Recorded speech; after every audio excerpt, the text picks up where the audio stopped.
Nabuo po ang pre-kindergarten workbook na ito para makatulong po sa ating mga anak. Partikular na po sa mga kabataang 2 years old pataas bago po sila mag-kindergarten. Isa sa mga layunin po nito ay ma-develop ang kanilang fine motor skills, katulad po ng coloring, cutting, and pasting. Makakapag-enhance din po ito ng kanilang creativity. At the same time, makakapag-enrich ng kanilang vocabulary. Makakatulong din po ito ng malaki sa kanilang hand-eye coordination at makakapag-build po ng kanilang self-esteem at confidence sa paraang i-display ng parents o kaya ng teachers nila ang kanilang mga artworks. Ang isa pa po na maitutulong nitong workbook ay sa mga preschool teachers po natin. Hindi na po sila heavily reliant doon sa madadownload nila sa internet, kundi may sarili na tayong workbook na magagamit po nila, mga activities na maaari po nilang integrate sa kanilang mga lessons.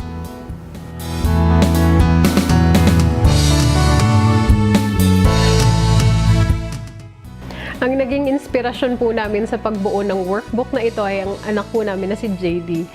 Nung mga panahon pong kasagsagan po ng pandemic, puro po lockdown, ang Kajay po ay naka-lockdown din po at hindi po namin kasama dahil sa kanilang mga pagtupad. Kami pong mag-ina ay nasa bahay lang at hindi po makalabas, kaya naghahanap po ako online ng mga activities na pwede pong gawin po nung aming anak na si JD. Nung mga panahon pong yun, habang nagbabrowse po ako, ay may nakikita po akong mga sources na maganda po. Kaso, ang problema po ay nagtuturo po ito ng mga words o kaya naman ng ideas about holidays, Halloween, Christmas, witchcraft, na wala po sa mga aral itinuturo sa atin sa loob na Iglesia ni Cristo, at napag-usapan po namin mag-asawa na hindi po maganda na gawin po ng anak namin. Kaya biniro ko po minsan si Kajay, sabi ko po sa kanya, baka pwede kong subukan na gumawa ng workbook para sa, or activities, workbook activities para kay JD. Tapos doon po nagsimula, sabi po ng Kajay sa akin, sige gumawa ka, mag-sketch ka, tapos pag-usapan natin. Kaya mula po doon, nagsubok po ako mag-sketch sa isang napakalumang sketchbook na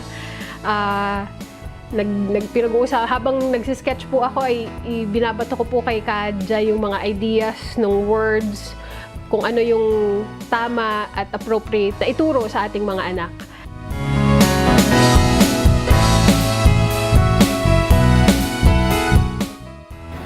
Mula po doon ay nag-progress na po yung aming ideas at constantly po ay pina-check po namin sa mga taga-subaybay po sa ating pamantasan sa New Era University para po matiyak namin na up to standards po yung aming ginagawa.